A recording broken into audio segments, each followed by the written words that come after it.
Welcome back to the Impact Ledger, the podcast where we decode the money, metrics, and motivations driving the nonprofit sector and the new solidarity economy. I'm your host, Carlton. If you listened to episode 3 last week, you know we took a massive structural deep dive into the Boston Ujima project. We talked about how a group of fiercely dedicated working class residents managed to literally hijack the deeply entrenched rules of venture capital. We talked about how they flipped the risk of hierarchy upside down, insulated the ballot box from the bank account, and put the actual hard-nosed power of economic development directly into the hands of the community. Since that episode dropped, my inbox and our social media channels have been absolutely flooded. Not really. That's a lie. That is a lie that we haven't been flooded.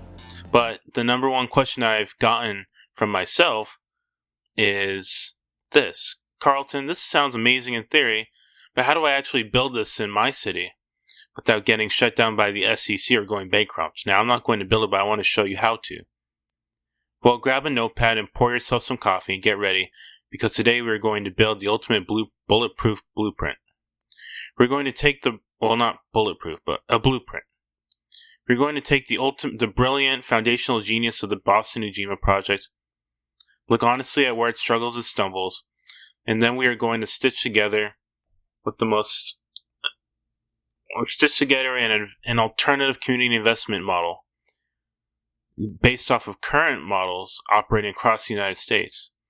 We're going to create a Frankenstein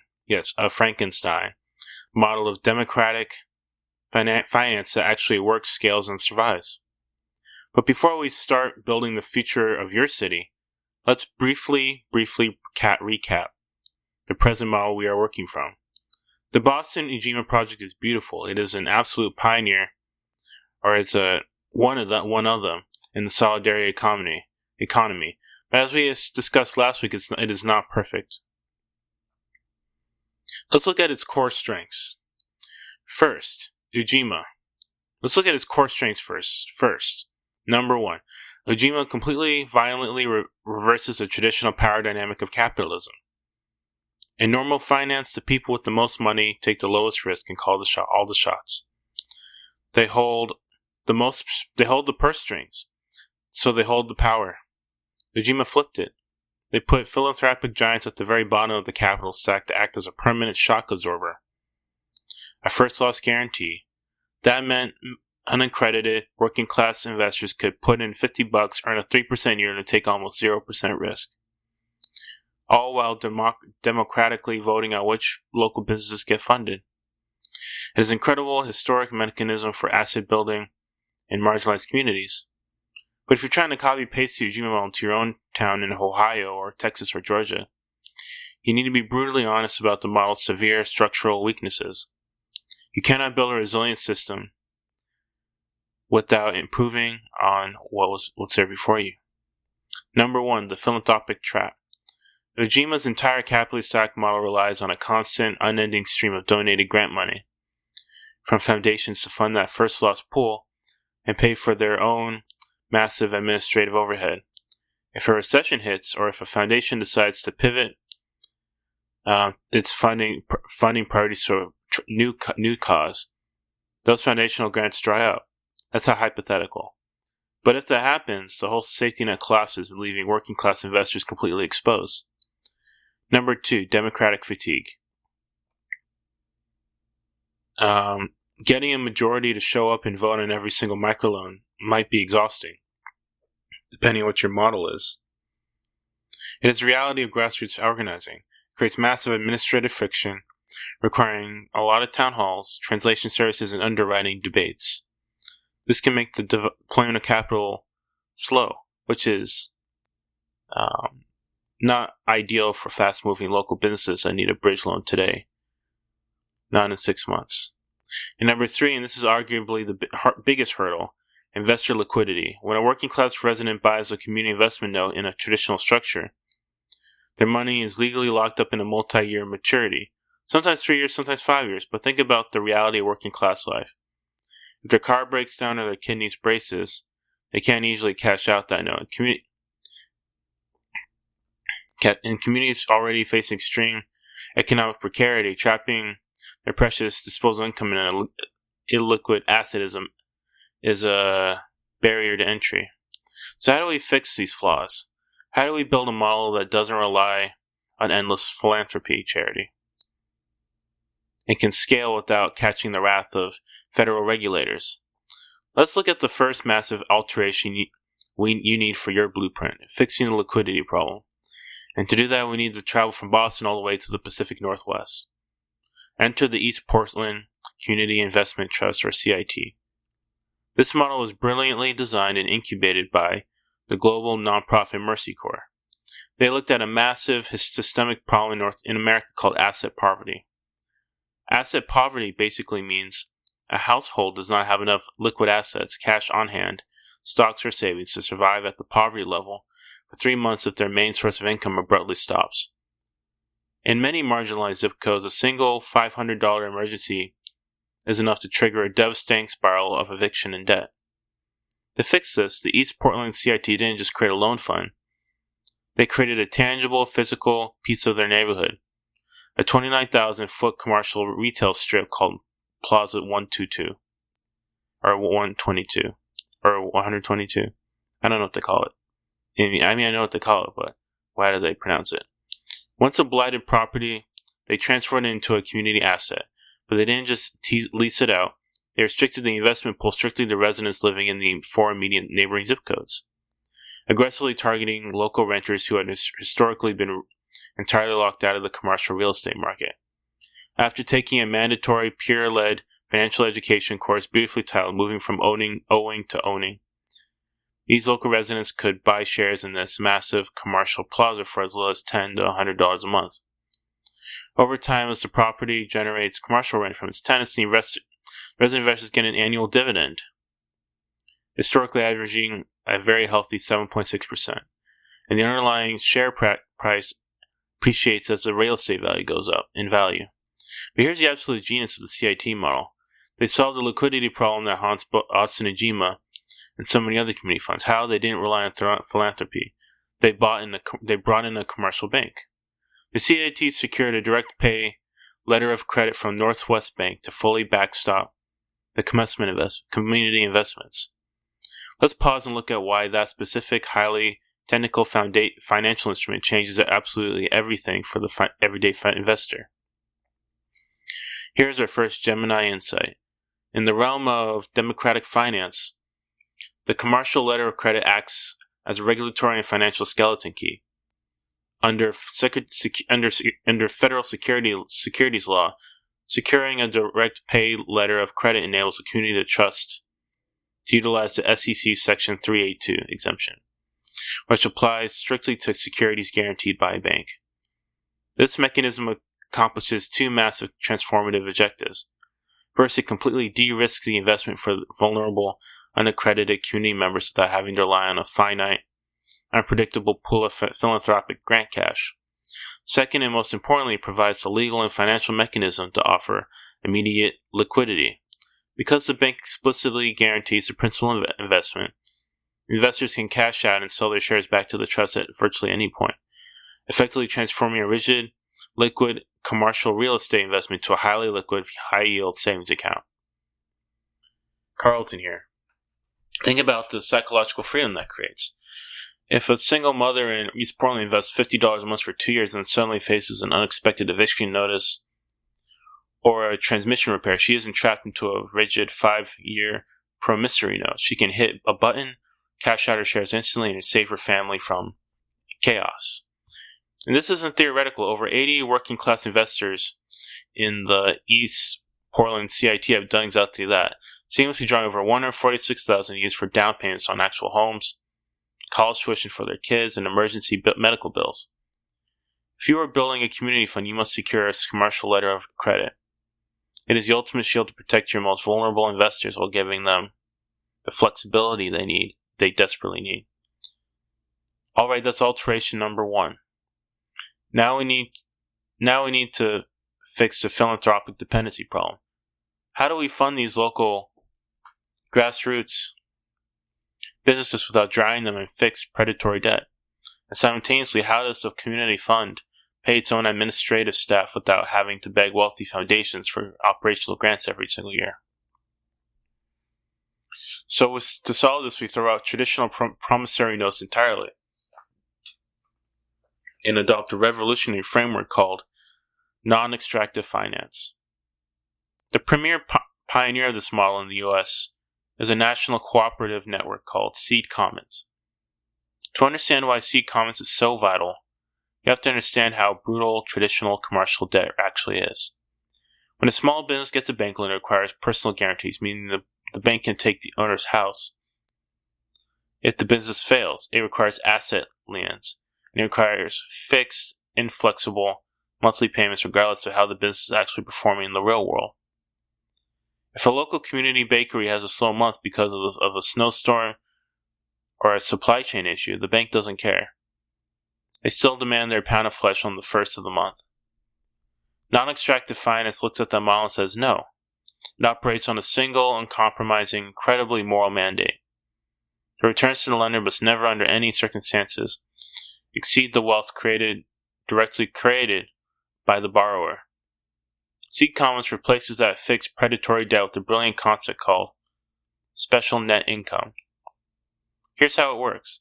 A local business only makes loan payments based on their actual revenue, minus the cost of goods sold, minus standard operating expenses, and this is the most crucial part, minus a pre-negotiated living wage for all workers. Let me repeat that because it defies everything Wall Street teaches. The workers get paid a living wage before the debt service even begins. If the business has a rough quarter and doesn't reach profitability below that humane baseline living wage, no repayment is required for that period. It doesn't trigger a default. The bank doesn't swoop in and seize the ovens. It definitively removes the terrifying threat of default and allows working class entrepreneurs who don't have rich parents or trust funds to bail them out to actually take the risk of starting a cooperative business. But you might be asking, how does a community lending fund survive and pay its own staff if it's not extracting fixed interest every month? Time for our second Gemini insight. The non-extractive model engineered by networks like Seed Commons ensures the deep sustainability of the lending fund through a capped profit sharing architecture. In highly profitable years, the finance contract stipulates that no more than 50% of the generating profits can be retained by the lender as a return. This capital is then meticulously allocated. A specific portion covers the fund's cost of capital, a portion covers historic model portfolio loss rates, and a critical final portion is explicitly dedicated to covering the fund's internal labor and administrative overhead. By structurally embedding its own operating costs directly into the success of the businesses, its finances, the community fund and finance, the businesses its finances, and a critical portion is explicitly dedicated to covering the fund's internal labor and administrative overhead. By structurally embedding its own operating costs directly into the success of the business's finances, the community fund organically achieves long-term operational autonomy. It aligns the success of the lender with the success of the borrower, permanently weaning the community fund off this unsustainable, unpredictable cycle of philanthropic dependency. Carlton here. It's a beautiful symbiotic alignment sentence. The fund only makes money when the community business thrives. You can see this working miracles in the DMV area, DC, Maryland, and Virginia. The beloved community incubator operates a highly active local chapter of Seed Commons called DC Soul. They've lent over $4 million to local worker-owned projects. One of their crown jewels is a massive $1 million bridge loan to build a community-owned grocery store in Ward 8 of Washington, D.C., an area that has been a notorious food desert, systemically starved of traditional commercial capital for decades. They are funding worker-owned commercial cleaning co-ops, sustainable landscaping businesses, and child care cooperatives. Because of the non-extractive framework, not a single one of those working-class founders is losing their home to a predatory bank lien. So look at our blueprint now. We have liquid bank-backed investments for the community, and we have sustainable non-extractive loans that protect the entrepreneurs while funding our own operations, or their operations. But here's where our final boss fight happens. If the community is wildly successful, and suddenly thousands of regular everyday people in your city want to invest $50 to buy back their block, you're going to hit a massive, terrifying federal roadblock. This brings us to our third and final essential alteration, beating the SEC's Section 12G trap. For those who don't spend their weekends reading securities law, the Securities Exchange Act of 1934 has a very specific trigger. If you're organically scared of your grassroots community fund and you acquire 500 or more non-accredited investors, meaning everyday working class people, on your capitalization table, the SEC forces you to register as a public reporting company.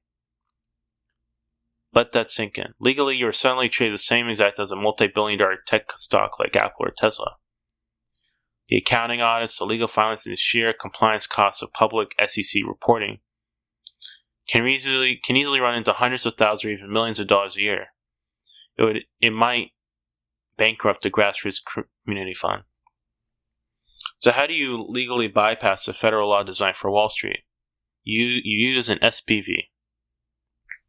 Here's our final Gemini insight. To aggregate unaccredited working class capital at mass scale without triggering the devastating Section 12G public reporting requirements, community funds must utilize special purpose vehicles, or SPVs. These were recently established under SEC Rule 389 under critical amendments to regulation crowdfunding.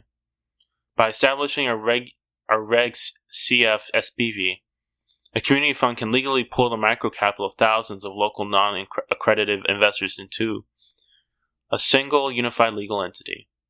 When the main fund deploys capital, the SPV acts as a co-issuer. Instead of adding 1,000 distinct individual names to the community fund's cap table, we would instantly trigger the 12G trap. The SPV, which would instantly trigger the 12G trap. The SPV counts as exactly one holder of record.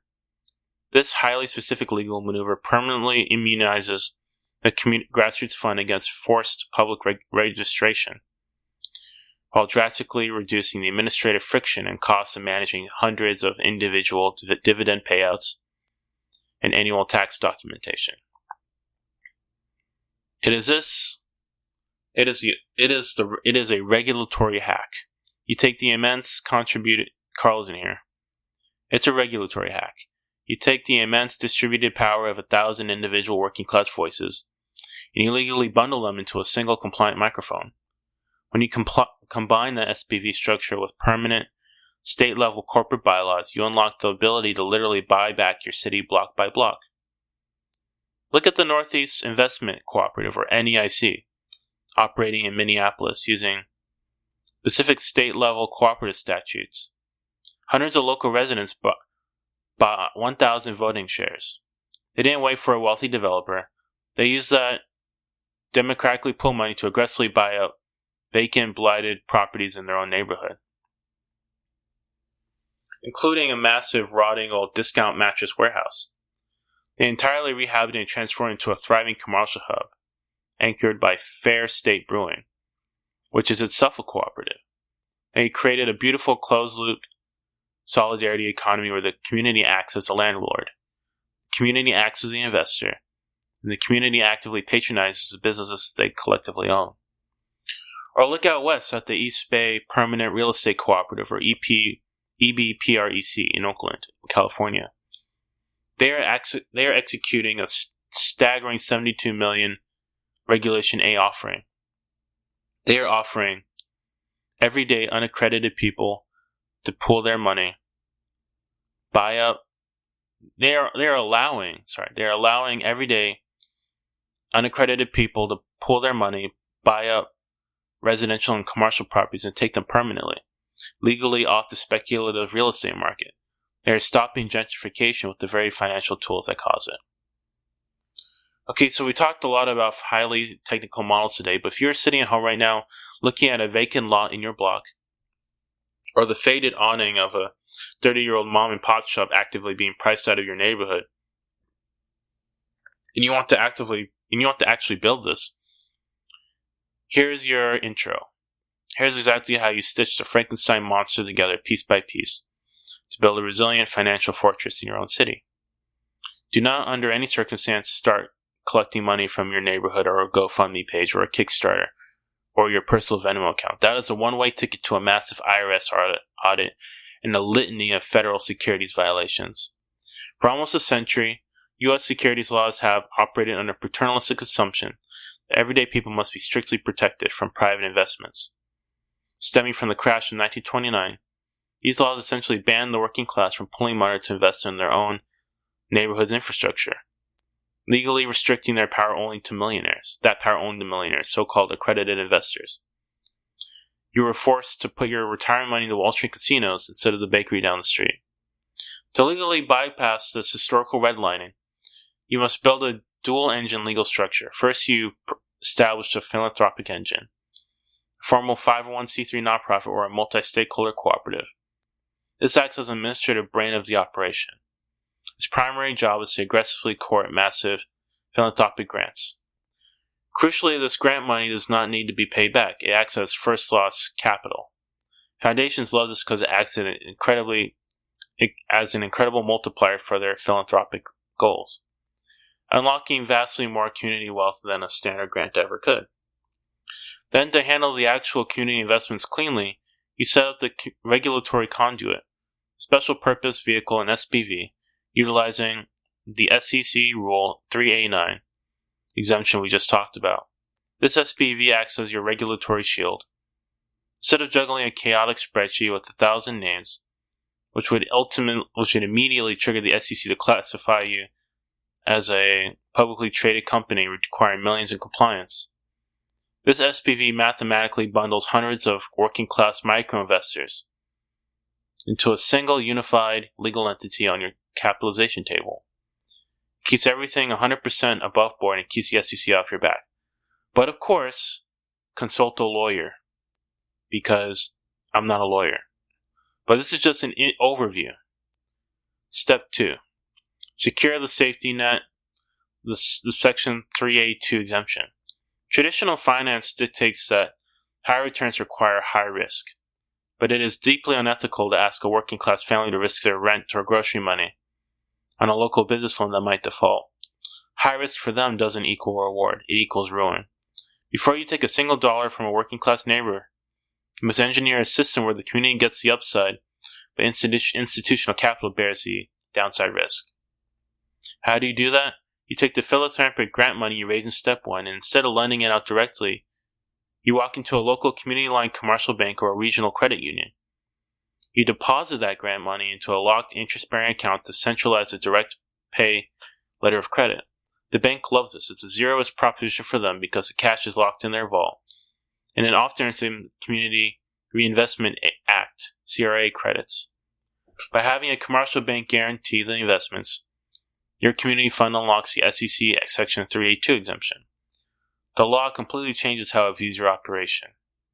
It sees your community fund notes not as a risky private startup investment, but as exceptionally safe bank-guaranteed securities. In plain English, if the market crashes and local businesses fail, the bank's letter of credit will be automatically triggered to make the community investors whole. Their principle is ironclad. More importantly, it unlocks liquidity. Because the bank formally guarantees that the cash is available, the fund can offer immediate liquidity to its members. If a local retail worker invests $1,000 to help build a co-op grocery, and his car transmission blows up 6 months later, he isn't forced to resort to a predatory 400% APR payday loan. He can withdraw his original money on demand without penalty to fix his car. Step 3. The deployment phase. Now you have your money safely pooled.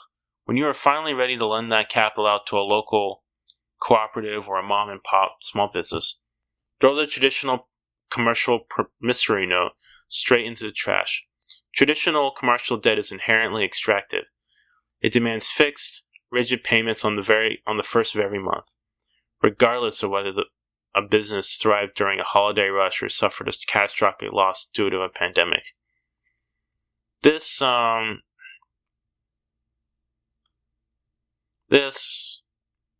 forces small businesses owners to extract wealth from their workers via stagnant wages just to avoid foreclosure. Instead, deploy capital ethically by drafting non-extractive revenue-sharing agreements based heavily on the seed commons model. Tie every single loan repayment strictly to a localized metric called special net income.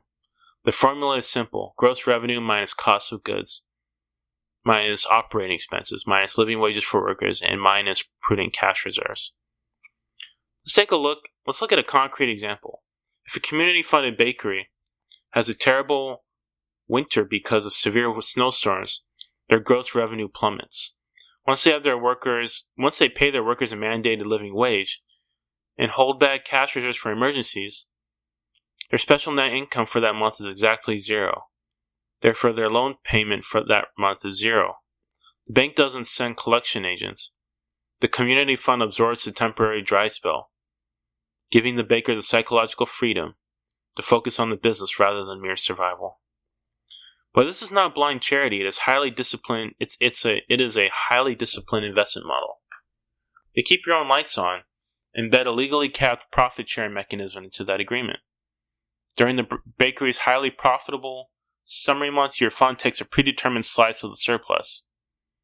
A portion goes back to the micro-investors as a healthy dividend, and the spread is retained by the 501c3 to cover your internal administrative costs, pay staff salaries, and build a permanent loan loss reserve. Over time, the fund becomes a self-sustaining, perpetual motion machine.